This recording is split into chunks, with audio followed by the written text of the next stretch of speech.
This channel does not promote any violent, harmful, or illegal activities. All content provided by this channel is meant for an educational purpose only. কলকাতায় এবার ৩০০ বর্গফুট জমিতেও তিনতলা বাড়ি, ৩০০ থেকে ৪৫০ বর্গফুট জমিতেও তিনতলা বাড়িতে অনুমতি কলকাতা পুরসভার। সেক্ষেত্রে সামনে ১ ফুট, দুদিকে ১ ফুট করে এবং পিছনে ৩ ফুট জমি ছাড়তে হবে। ১১ ছটাক থেকে ১ কাঠা জমিতেও তিনতলা বাড়ির অনুমতি দেবে কলকাতা পুরসভা।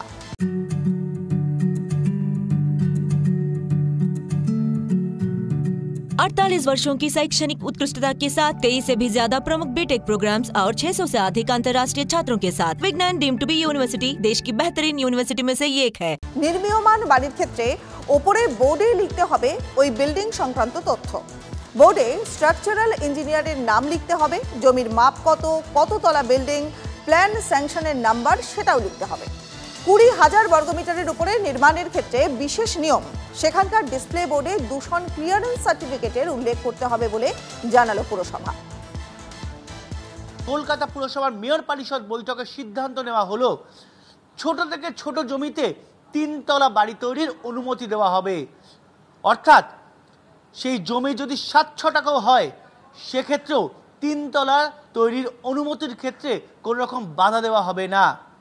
সামান্য ছাড় দিয়ে সেই ৭ ছটাক থেকে শুরু করে ৩ কাঠা পর্যন্ত জমির ক্ষেত্রে এই তিনতলা বাড়ির অনুমতি দেওয়া হবে। কিন্তু প্রশ্ন উঠছে, ছোট ছোট জমিতে তিনতলা বাড়ি আগামী দিন বিপদ ডেকে আনবে না তো? অগ্নিকাণ্ড হোক বা ভূমিকম্প, এক্ষেত্রে কলকাতা পুরসভা নিজের বিপদ নিজেই ডেকে আনলো না তো? বিরোধীরা ইতিমধ্যেই তোপ দেখেছে এই সিদ্ধান্তের পেছনে সিন্ডিকেট বা প্রমোটার রাজের উস্কানি রয়েছে। ক্যামেরায় কল্যাণের সঙ্গে শান্ত ভট্টাচার্য, টিভি9 বাংলা, কলকাতা। ৭ ছটাক থেকে নিয়ে ৭ ছটাক মানে ৩০০ স্কোয়ার ফিট থেকে নিয়ে ৪৫০ স্কোয়ার ফিট ১০ ছটাক, সেখানে আমরা সামনের দিকে ১ ফুট, সাইডের দু সাইডে ১ ফুট ১ ফুট, পেছনের দিকে ৩ ফুট, এতে স্যাংশন দেবো ১০ মিটার, অর্থাৎ তিনতলা বাড়ি করতে পারে।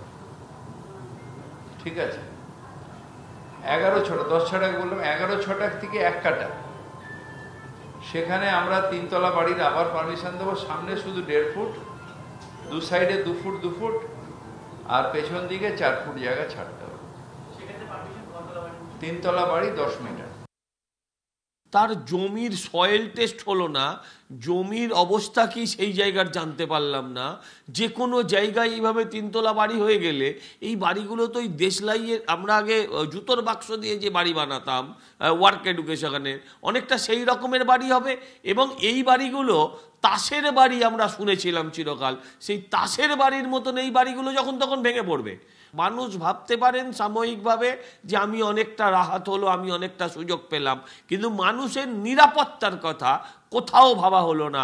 দেদার প্রমোটিং যাতে হতে পারে সেই জন্য এরকম একটা বেআইনি বিষয়কে আইনি স্বীকৃতি দিয়ে দেওয়া হলো। আসলে এই মুহূর্তে আরো একটা বড় খবরে আমরা নজর রাখবো। দেখুন, মধ্যমগ্রামের হত্যাকাণ্ডই বলি বা ট্রলিকাণ্ডই বলি, সেই কাণ্ডে কিন্তু এই তদন্ত করতে গিয়ে এক একটা পর একটা নয়া মোড় সামনে আসছে। মধ্যমগ্রামের একটা সোনার দোকান, সেই দোকানে 2,43,000 টাকার গয়না বিক্রি করেছিল আরতি ফাল্গুনি। সেখান থেকে 32,000 নগদ নিয়েছিল তারা। বাকি টাকার নতুন গয়না তৈরি করা হয়েছিল আরতি ঘোষের নামে। আমাদের সহকর্মী দীপঙ্কর এই মুহূর্তে রয়েছেন আমাদের সঙ্গে। দীপঙ্কর, এই যে এত টাকার সোনার গয়না বিক্রি করা হলো, টাকা নেওয়া হলো, এই সোনার গয়নাগুলো কার? এগুলো কি যাকে খুন করা হয়েছিল এই পিসি শাশুড়িরই? দেখো, একদমই তাই। পুলিশ জানতে পেরেছে যে সুমিতা ঘোষের কাছে যে গহনাগুলো ছিল তার একটা অংশ, গলার চেন, গোপালের চেন, হাতের যে শাখা, তার উপরে যে সোনার পাত বসানো থাকে সেই সোনার পাত, এই সামগ্রিক জিনিসগুলো একত্রিত করে তারা রেখেছিল।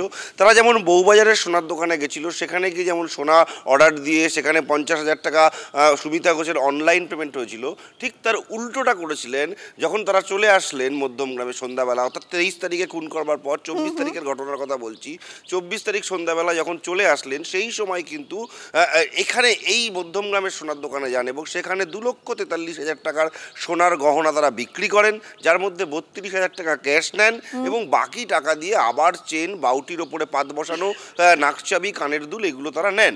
এখন প্রশ্ন হচ্ছে এইগুলো কিন্তু আর তারা অন্য নামে নেয়নি, এগুলো কিন্তু আরতি ঘোষের নামে নিলেন। অর্থাৎ সুমিতা ঘোষের গহনা বিক্রি করে সোনার দোকানে গিয়ে আরতি ঘোষের নামে তিনি আবার নতুন করে গহনা কিনে নিলেন। মানে এই যে জায়গাটা সুন্দর করে সাজানো হলো দীপঙ্কর, যে সুমিতা ঘোষের গয়না বিক্রি হলো এবং নাম হলো আরতি ঘোষের। অনেক ধন্যবাদ দীপঙ্কর, তুমি নজর রাখো। করেছিল মাল বিক্রি? হ্যাঁ করেছিল। কত টাকা মাল? মোট ভ্যালুয়েশন ছিল 2,43,000। তার মধ্যে কি কি ছিল? চেন, গোপালের চেন, তারপর শাখার পাত, লকেট। আচ্ছা কবে এসেছিল? 24 তারিখ। 24 তারিখ কখন? রাতে পুলিশ এসেছিল তোদেরকে নিয়ে? আবার আপনাদের ডিটেইলসটা দিলাম।